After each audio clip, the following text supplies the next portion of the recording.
Tá desprezando o teu carro? Cuidado, hein? A vida sem ele pode ser pior. Tá desprezando o teu casamento? Você pode ficar muito triste se perder. Tá desprezando quem você é hoje?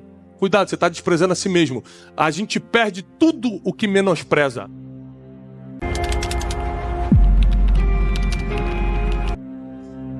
Eu quero ler uma passagem bíblica muito conhecida que está em Gênesis capítulo 25. Gênesis capítulo 25, a partir do versículo 27, diz assim: Os meninos cresceram. Esaú tornou-se um caçador habilidoso e vivia percorrendo os campos. Ao passo que Jacó cuidava do rebanho e vivia nas tendas. Presta atenção, nunca julgue uma pessoa pelas aparências. Diz a palavra que ele era um caçador habilidoso. E Jacó ficava nas tendas. Então você vendo só pelas aparências, não dá para entender a mentalidade. E o que determina onde você vai chegar não é a aparência que você passa, mas a mente que você tem. Se você não tem a mente que precisa, as aparências podem só enganar. Você já viu gente que aparenta ser vitoriosa no Instagram, aparenta ser bonita na rede social, mas quando você vê pessoalmente, dá um susto? Aparenta ter dinheiro, mas quando você conhece um pouquinho mais, você vê que está pior do que você? Porque as aparências enganam. E o que determina para onde a gente vai não é a roupa que a gente veste ou que a gente posta, não são as aparências, é a mentalidade. E a Bíblia continua dizendo no versículo 28, Isaque, que era o pai deles, preferia Esaú, porque gostava de comer da sua caça.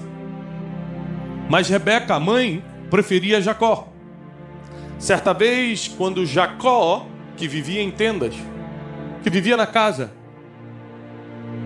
preparava um ensopado, Esaú chegou faminto voltando do campo e pediu-lhe: dê-me um pouco desse ensopado vermelho, pois estou faminto.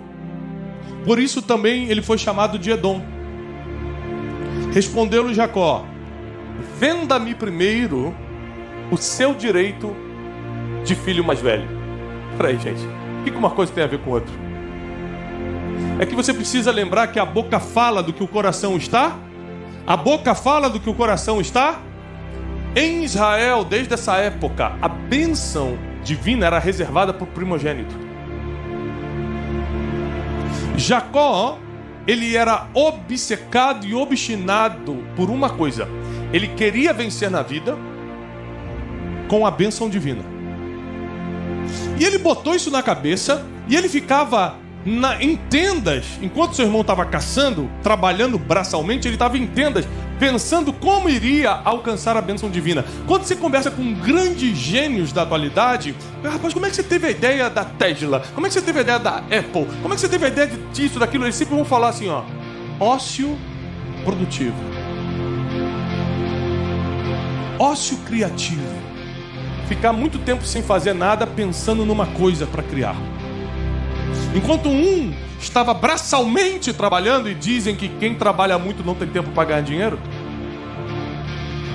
Enquanto ele estava trabalhando muito braçalmente, o outro estava em tendas, pensando: o que eu realmente quero e como eu faço para chegar lá?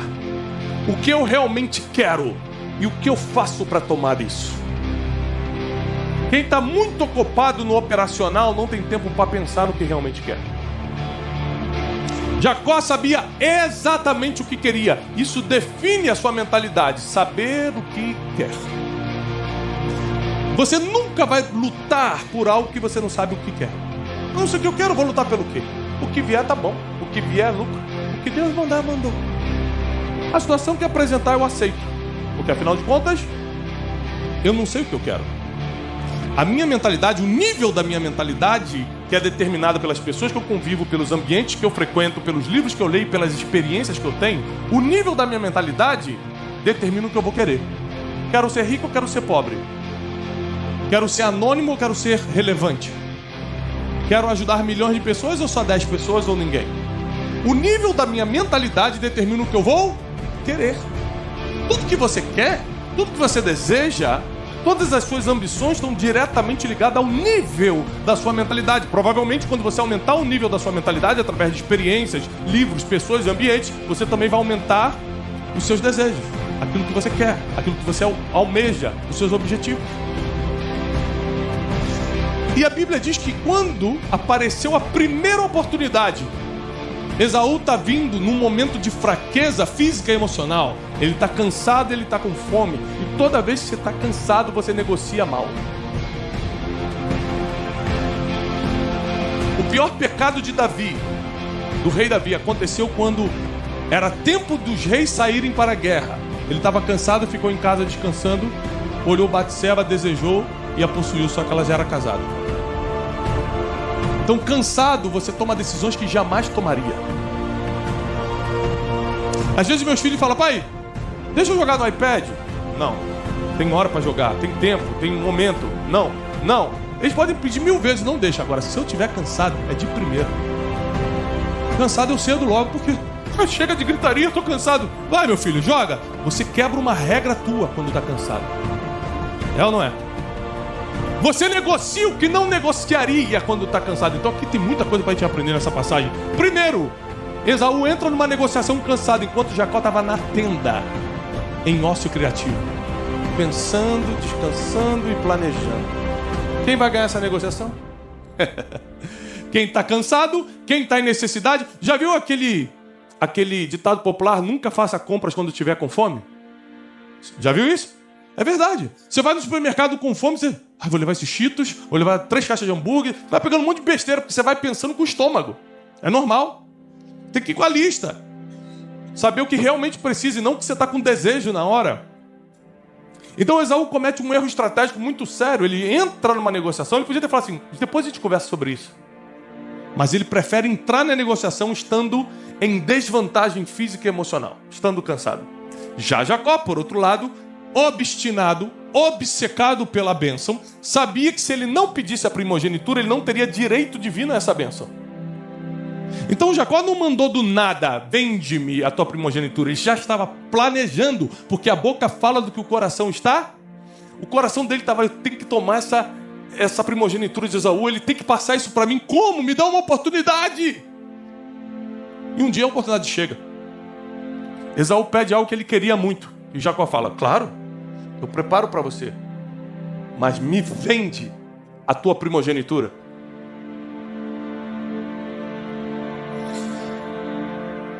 Disse Esaú: eu estou quase morrendo de fome.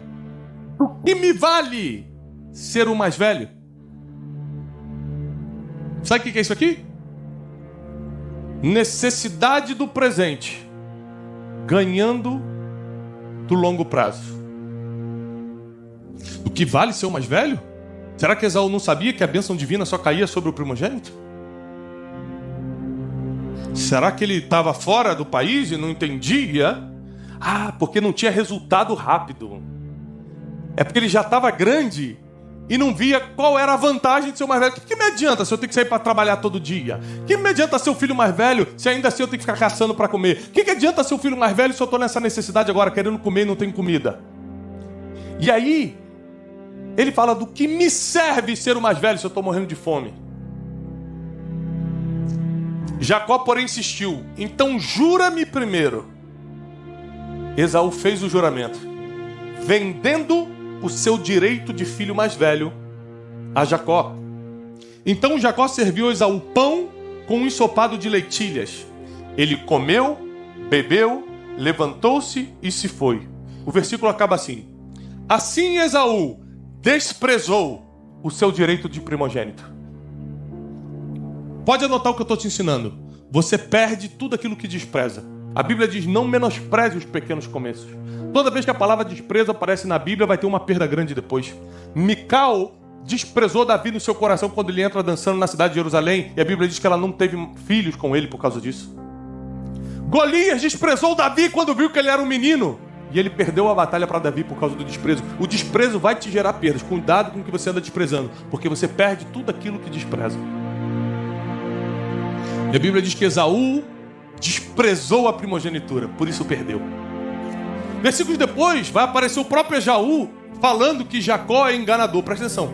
A única vez que aparece na Bíblia que Jacó era enganador, não é a Bíblia falando, não é Deus falando, é Esaú falando. Ele se sentiu enganado, mas vamos ser sinceros, a gente acabou de ler. Jacó enganou Esaú? Sim ou não? Ele comprou barato, mas comprou. Esaú vendeu porque quis. O negócio foi claro. Eu faço a comida para você, mas você me vende a tua primogenitura. E Esaú, numa necessidade, troca a vontade do agora pela bênção do longo prazo. Troca o imediatismo. Eu quero agora, eu quero resolver meu problema agora, eu quero me saciar agora, eu quero o prazer agora, por tudo que poderia acontecer a longo prazo. Essa história nos ensina muitas coisas. Nós precisamos saber que tipo de mentalidade a gente quer ter a partir de hoje. A mente de Esaú ou a mente de Jacó? A mente de Jacó é uma mente que sabe o que quer. É uma mente que cria as possibilidades. É uma mente que está preparada para qualquer oportunidade fazer uma proposta que muda teu futuro. O futuro de Jacó vai começar a ser mudado aqui. Sabe por quê? Porque ao comprar a primogenitura de Esaú, ele provoca uma guerra. Porque Esaú depois não admite o que ele mesmo fez e começa a querer matar a Jacó. E Jacó, por causa disso, tem que fugir. Só que o que parecia ser uma perseguição, o que parecia ser uma vingança do irmão, o que parecia ser uma injustiça, na verdade eu chamo de zona de expulsão. É quando você não fez por merecer, mas está sendo expulso do lugar que está. Você não sabe, mas é Deus te jogando para o seu destino. Para seguir por caminhos que você não teria coragem de seguir por livre e espontânea vontade. Às vezes você está tendo que sair de um lugar que você não sabe nem porquê. O que eu fiz para ser perseguido? Porque tem vezes que você é perseguido porque fez mesmo. Provocou. Às vezes você está sendo caluniado porque fez mesmo. A zona de expulsão é quando você não fez. Não tem explicação. Então te expulsando de onde você está. Vai tranquilo, é de Deus.